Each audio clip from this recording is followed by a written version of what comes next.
살아계신 하나님의 말씀은 베드로전서 1장 3절에서 9절까지의 말씀을 보겠습니다. 베드로전서 3장 1장 3절부터 9절까지 신약성경 377페이지에 있습니다. 제가 말씀을 봉독하겠습니다. 우리 주 예수 그리스도의 아버지 하나님을 찬송하리로다. 그의 많으신 긍휼대로 예수 그리스도를 죽은 자 가운데서 부활하게 하심으로 말미암아 우리를 거듭나게 하사 산 소망이 있게 하시며 썩지 않고 더럽지 않고 쇠하지 아니하는 유업을 잊게 하시나니 곧 너희를 위하여 하늘에 간직하신 것이라.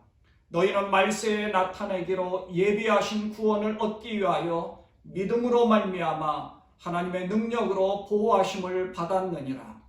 그러므로 너희가 이제 여러 가지 시험으로 말미암아 잠깐 근심하게 되지 않을 수 없으나 오히려 크게 기뻐하는도다. 너희 믿음의 확실함은 불로 연단하여도 없어질 금보다 더 귀하여 예수 그리스도께서 나타나실 때에 칭찬과 영광과 존귀를 얻게 할 것이니라. 예수를 너희가 보지 못하였으나 사랑하는도다. 이제도 보지 못하나 믿고 말할 수 없는 영광스러운 즐거움으로 기뻐하니 믿음의 결국 곧 영원의 구원을 받음이라. 아멘. 저는 오늘 부활의 산 소망을 가지고 라는 제목으로 말씀을 나누려고 합니다. 여러분, 지난 한 주간을 무사히 또 안전하고 건강하게 잘 지내셨습니까? 저희가 오늘로서 이렇게 온라인 예배를 드린 지 벌써 한 달이 지나고 오늘로 5번째입니다. 저희가 이렇게 집에서 예배를 진행하고 있는데요. 집에는 이제 장비가 없이 셀폰으로 녹음을 하면서 인터넷에 있는 그 찬양을 틀어드리려고 했더니 그게 이제 또 저작권에 걸려서 그렇게 안 되더라고요. 그래서 이제 저희 집사람이 리빙룸에 있는 피아노를 치고 음악을 녹음하고 저보다 더 고생을 많이 하는 것 같습니다. 다들 가정에서 예배하면서 여러분 어떠한 마음으로 하나님 앞에 나아가고 계십니까? 하나님이 정말 기뻐하실 만한 그 예배를 하고 계십니까? 하나님이 기뻐하실 만한 경건한 예배를 잘 감당하면서 예배하시는 줄 분명히 믿습니다. 이 코로나 바이러스로 인해서 우리가 몇 가지 큰 변화가 있는데요. 그 중에 가장 큰 건이 바로 이 종교적인 문제입니다. 무슨 말씀을 드리는가 하면 저희가 이제 교회 모임을 하지 못하니까 교회 내에서 알곡과 쭉정이와 같이 성숙한 신앙을 가지신 분들과 어린아이와 같은 신앙을 가지신 분들이 이렇게 확연히 드러난다는 겁니다. 성전에서 함께 예배를 하지 못하니까 어떤 분은 더 긴장하면서 성숙한 신앙을 가지려고 더 무장하고 더 하나님 앞에 기도하는 분들이 계시는가 하면 많은 분들이 신앙적으로 더 게을러진다는 그런 말씀들을 많이 합니다. 더 해이해진다고. 그래서 알곡과 쭉정이가 지금 이 시기에 걸러지는 거 아니냐, 이런 한국교회에서는 그런 말씀들을 많이 하고 있는데요. 우리 모두는 정말 예배하는 우리 모두가 잘 무장해서 신앙적으로 잘 서 있어야 될 줄로 분명히 믿습니다. 1999년도에서 2000년대로 넘어올 때에 이제 한참 떠들썩하게 얘기되었던 것이 세기말 종말론이라는 것이 크게 대두된 적이 있었습니다. 그런데 이제 종말이 오지 않으니까 많은 사람들이 종말이 오지 않는구나 하면서 신앙적으로 크게 게을러지고 나태해졌다라고 평가한 때가 있었습니다. 벌써 20년 전입니다. 그런데 그때 당시에 굉장히 정말 종말이 온다. 하나님께서 우리의 마음을 이제 받아주시겠다. 그래서 그리스도께서 이 땅에 다시 오신다. 우리는 예수님 맞을 준비를 해야 된다. 그렇게 생각했던 저희가 이 주님이 오시지 않으니까, 종말이 오지 않으니까 게을러졌거든요. 우리는 그러지 말아야 되는 겁니다. 지난 2001년에 9/11 사태가 있었습니다. 9/11 테러 사건으로 인해서 경제적 타격과 정신적 공황에 빠진 때가 이 미국에 있었습니다. 그 당시에 미국에서 성경책이 한 30%, 40% 증가해서 성경책 판매가 이루어졌다고 합니다. 그 이유는 테러로 인해서 나도 언제 어디서 갑작스럽게 죽을지 모르니까 영적으로 깨어 있으려고 성경을 많이 미국 사람들이 읽었다는 겁니다. 요즘에는 코로나 바이러스로 인해서 911보다도 더 많은 분들이 희생이 되었습니다. 아직도 이제 진행하고 있으니까 911보다도 아마 몇 배 더 많이 희생될 것으로 예측을 합니다. 이런 가운데 이 미국 사람들의 종교 심리가 변하고 있답니다.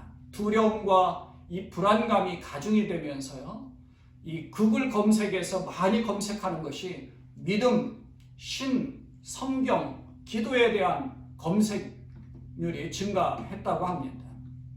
이 퓨 리서치라는 곳에서 이제 설문조사를 했더니 크리스찬과 비크리스찬 모두를 포함해서 미국 사람의 55%가 이 코로나19 확산을 멈추게 해달라고 기도하고 있다고 합니다. 심지어 전혀 기도하지 않았던 사람의 15%, 또 종교를 가지고 있었던 종교가 없는 사람들, 비종교인 24%도 뭔가에 기도한다고 하니까 굉장한 두려움과 공포가 있는 것이죠. 요즘에는 성경 판매가 많이 늘었는데 작년에 비해서 3배 증가했다고 합니다. 사랑하는 여러분, 요즘 저희가 이제 시편을 묵상하고 있는데요. 시편을 통해서 하나님 앞에 우리 자신을 맡기는 그러한 고백을 많이 하고 있습니다. 두려움이 있고 공포가 있고 불안감이 있지만 그러나 하나님께서 지켜주시기만을 간절히 기도하면서 또 하나님 앞에 그 기도뿐만 아니라 하나님이 나와 함께 하시니까 하나님이 나를 지켜주신다는 그런 확신을 가지는 그런 시들이 참 많이 나옵니다. 시편을 많이 묵상하시면서 시편뿐만 아니라 여러분 성경을 많이 읽으시기를 바랍니다. 그 뜻을 알던 모르던 계속 읽다 보면 나중에 설교를 통해서 혹은 성경 공부를 통해서 읽어두었던 깨닫지 못했고 이해하지 못했던 내용들을 나중에는 많이 이해할 수 있게 되고 저 내용이 내가 그 전에 읽었던 그 성경의 내용이구나 하고 그것을 깨닫게 되거든요. 또 성령께서 그 뜻을 깨닫게 해주실 수도 있으니까 최대한 성경을 많이 읽으시면서 이 코로나 바이러스로 인한 이 시기를 잘 보내시기를 바랍니다. 오늘 저희가 봉독한 베드로전서는 당시의 박해로 인해서 너무나 고통스러운 고난의 시기에 처해 있었던 그런 시기였습니다. 그래서 베드로는 이 고난을 끈기 있게 견뎌내는 것이 필요하다라고 말씀하면서 그 믿음을 굳건히 가지고 있을 때에 그것을 하나님께서 더 지켜주신다라고 말씀하는 겁니다. 7절을 보면 불로 연단하여도 없어질 금보다 더 귀하여 예수 그리스도가 나타나실 때에 칭찬과 영광과 존귀를 얻게 될 것이라고 격려하고 있습니다. 사랑하는 여러분 모두에게 이러한 은혜가 덧입혀지시기를 주님의 이름으로 축원을 드립니다. 베드로는 불시험이 있고 박해가 있고 이 공포스러운 날들이 도래한다고 하더라도 부활하신 예수님이 함께 하시기 때문에 두려워하지 말라고 한 것입니다. 이 베드로가 이 서신을 쓸 때가 기원 후 62년, 63년경에 기록이 됐습니다. 그때가 이제 로마 황제인 네로가 박해를 시작하기 바로 직전입니다. 그러니까 베드로는 이 서신을 통해서 소아시아 지역, 지금의 이제 그 터키 지역에 있는 그 교회들이 엄청난 박해를 받게 될 것을 미리 알고 준비시켜준 예언서와 같은 서신이 된 겁니다. 이 로마의 대화제의 책임을 그리스도인들에게 돌리면서 그리스도인들을 박해하기 시작한 때가 기원 후 64년경입니다. 그러니까 이 베드로전서는 대박해가 시작되기 한 1, 2년 전 혹은 1년 전 정도에 기록이 된 것이죠. 베드로는 이 대박해 상황 가운데서 부활의 산 소망을 가지고 인내하며 믿음으로 모든 상황을 잘 이겨내기를 원했던 것입니다. 베드로가 이렇게 강력하게 말씀할 수 있었던 것은요, 자신이 직접 부활하신 그리스도를 만났기 때문에 그 경험 때문에 그렇습니다. 예수님의 십자가 죽음 이후에 이 두려움에 빠진 제자들에게 예수님이 직접 찾아오셔서 말씀해 주셨습니다.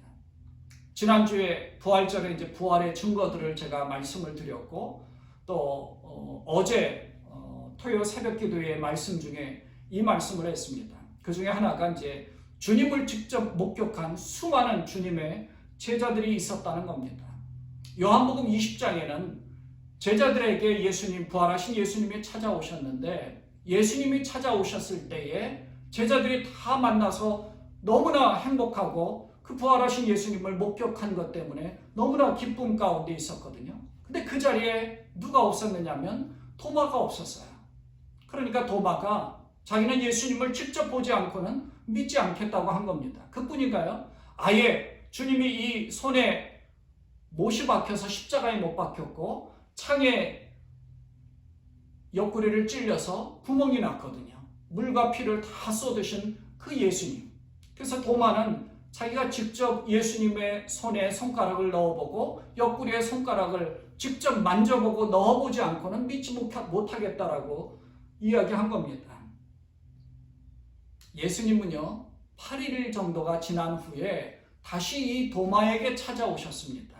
그래서 도마에게 오셔서 못에 찔린 자신의 손과 이 창에 찔린 옆구리에 손가락을 넣어보라고 하신 후에 도마에게 말씀합니다. 믿음 없는 자가 되지 말고 믿는 자가 되라. 그때서야 도마가 신앙 고백을 하죠. 나의 주님이시오 나의 하나님이시니이다. 외경에 의하면 이 디두모라고 불리우는 도마는 인도에까지 와서 복음을 전하고 나중에 선교했다고 합니다. 재미있는 것은 우리 한국의 최초의 선교사 이름이 토마스입니다. 영국에서 오셔서 이 하나님 말씀을 증거하고 정말 하나님 앞에 이 모든 그 말씀들을 증거한 이후에 순교한 자가 바로 이 토마스입니다. 여러분 두려움을 이겨내는 것은 믿음입니다. 예수님께서 부활하시고 살아 계시다는 것이 분명한 확신입니다. 예수님은 우리를 혼자 두시지 않겠다고 약속해 주셨습니다. 마태복음 28장 20절에 보면 볼지어다 내가 세상 끝날까지 너희와 항상 함께 있으리라고 말씀하셨습니다. 오늘 저희가 교독한 시편 16편의 말씀도 다윗이 기록한 말씀인데요. 확신의 시라고 합니다. 다윗은 어려운 상황과 위기 가운데서도 주님이 보호해 줄 것을 확신하고 있습니다. 죽음의 위협 가운데서도 굴하지 않는 이유는 하나님께서 수수방관하시고 내버려 두시지 않기 때문에 그렇습니다. 하나님이 지켜주시기 때문에 기쁨이 충만하다라고 말씀합니다. 다윗은 하나님의 살아계심을 많이 체험했습니다. 그러니까 그런 고백을 할 수 있었고 그것을 기록하여 후대에까지 권면하고 있는 것입니다. 오늘 우리가 이 다윗이 쓴 시, 또 다윗이 경험한 하나님으로 인하여서 우리가 얼마나 하나님께서 이 다윗을 지켜주시고 계시는가, 또 죽음의 골짜기에 지날지라도 해를 두려워하지 않을 것은 주께서 나와 함께 하심이라는 이 다윗의 고백으로 인하여서 정말 하나님이 우리와 함께 있다는 사실을 우리도 더 확신할 수 있게 되는 것이죠. 오늘 본문의 베드로도 박해와 위협의 상황 가운데서도 하나님을 찬양하고 있습니다. 그렇게 하나님을 찬송할 수 있는 이유는 하나님께서 예수님을 부활하도록 해주셨을 뿐만 아니라 우리에게도 부활의 산 소망을 주셨기 때문이라고 분명히 밝히고 있습니다. 이 부활의 산 소망이 무엇이냐 하면 4절에 나오는 썩지 않고 더럽지 않고 쇠하지 아니하는 유업이라는 겁니다. 이것이 우리를 위하여 하늘에 간직되어 있다고 말씀하고 있지요. 그래서 어려움과 고난의 시기를 지나는 저희에게도 이 믿음으로 말미암아 더 큰 소망을 가지게 되는 것입니다. 믿음이 이 세상의 두려움을 이기기 때문에 하나님을 더욱 기쁨으로 찬송할 수 있게 되는 것이죠. 6절에 보면 그러므로 너희가 이제 여러 가지 시험으로 말미암아 잠깐 근심하게 되지 않을 수 없으나 오히려 크게 기뻐하는도다 라고 말씀하고 있습니다. 잠깐 근심할 수 있어요. 여러 가지 시험이 오면 근심하지 않을 수가 없죠. 잠깐 근심할 수 있습니다. 하지만 그 근심보다도 더 큰 칭찬과 영광과 존귀가 우리를 기다리고 있다는 것입니다. 마귀는 우리가 쓰러지도록 우리를 시험을 줍니다. 우리가 쓰러지도록 두려움을 줍니다. 우리가 쓰러지도록 불안하게 합니다. 그러나 하나님께서는 우리에게 정말 잠깐 근심하는 그 가운데에서 우리가 쓰러지지 않도록 다시금 일으켜 주시고 붙잡아 주시는 그런 하나님이신 줄 분명히 믿습니다. 부활하신 주님께서 우리에게 오시는 이유가 바로 여기에 있습니다. 근심이 없을 수 없지만 그 근심보다도 더 큰 소망이 있기 때문에 부활의 산 소망을 가지고 이 세상 가운데서 승리하며 살도록 말씀해 주시는 것입니다. 근심이 있는 이유는요, 개인적인 세상의 성공이나 개인적인 세상의 목표나 자기의 계획과 그 뜻대로 되지 않을 때 근심이 되는 것입니다. 두려움은요, 세상 가운데서 우리가 잃어버릴 것이 많을 때에 두려운 것입니다. 잃어버릴 것이 없을 때는 두려움이 없습니다. 왜냐하면 내가 잃어버릴 것이 없는데 무슨 두려움이 있겠습니까? 하나님이 우리와 함께 하심으로 내가 세상에 가지고 있는 것들에 대한 욕심이 아니라 하늘의 영광을 바라보면서 그 하늘을 소망을 두고 우리가 다시 이 세상 가운데서 죽는다 하더라도 부활함으로 인하여 하늘의 그 유업을 받게 되는데 우리가 무엇이 두렵겠습니까? 두려움이 없는 것이죠. 그러나 내가 이것을 할 수가 없습니다. 오직 주님께서 우리에게 두려움을 몰아내 주십니다. 세상 가운데 모든 욕심이 없다 할지라도 인간의 생각이 우리가 이것을 지배할 때가 있습니다. 그래서 우리는 세상 가운데서 주님을 바라보지 않으면 계속해서 우리는 세상을 바라보게 될 수밖에 없다는 것입니다. 언제나 주님의 뜻하신 바대로 순종하며 주님이 원하시는 대로 따라가겠다는 고백과 작정과 그런 확신이 있어야 하는 것입니다. 이럴 때 우리에게 소망이 있는 것이죠. 오직 주님을 바라볼 때 주님이 주시는 소망으로 인해서 참 자유와 참 기쁨을 누리게 되는 것입니다. 9절에 보면 믿음의 결국 곧 영혼의 구원을 받음이라는 구절이 우리에게 얼마나 거룩한 소망을 줍니까? 하나님 앞에서 우리는 원대한 계획들이나 세상적인 목표보다 하나님의 품 안에서 안전하게 거하며 오직 하나님의 영광만을 드러내며 주님을 바라보는 자가 되어야 할 것입니다. 예수를 너희가 보지 못하였으나 사랑하는도다. 이제도 보지 못하나 믿고 말할 수 없는 영광스러운 즐거움으로 기뻐하니 믿음의 결국 곧 영혼의 구원을 받음이라. 우리는 세상 가운데서 예수를 보지 못합니다. 그러나 예수님을 인격적으로 우리는 만날 수가 있습니다.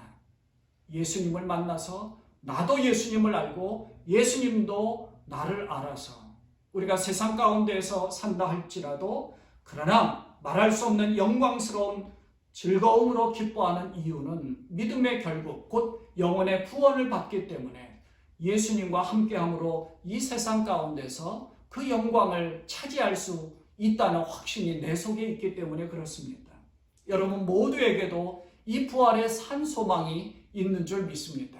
세상 가운데 있는 눈에 보이는 욕심이 아니라 눈에 보이는 것을 가지고자 하는 움켜쥐는 것이 아니라 눈에 보이지 않는 하나님의 말씀, 하나님의 기도, 하나님 앞에 나아가는 기도, 그리고 하나님께서 우리에게 주시는 이 거룩한 산 소망, 부활의 산 소망을 가지고 세상 가운데서 살아갈 때에 주님께서 우리를 더 크게 영광 가운데 참여할 수 있도록 지켜주시는 줄로 분명히 믿습니다. 부활의 산 소망으로 이 어려운 시기를 믿음으로 잘 이겨내시고 성숙한 신앙인으로 말씀 안에서 주님과 동행하며 살아가시는 여러분 모두가 되시기를 주님의 이름으로 축원을 드립니다. 기도하겠습니다. 하나님 아버지, 언제나 저희를 지켜주심을 감사를 드립니다. 우리에게 부활의 산 소망을 주셔서 하나님께서 주시는 말씀 안에서 부활의 소망을 가지고 이 땅에서 승리할 수 있도록 도와주심을 참으로 감사를 드립니다. 하나님 아버지, 바라옵고 원하옵기는 이 코로나 바이러스로 인하여 저희가 두려움 가운데 있고 또 여러 가지 경제적인 상황 가운데서 걱정스러운 마음도 있지만, 그러나 세상을 바라보는 것이 아니라 부활의 산 소망을 가지고 하늘의 칭찬과 상급과 하늘의 소망을 두고 오직 주님만을 바라보며 살아가는 저희가 되도록 우리 하나님 축복하시기를 원합니다.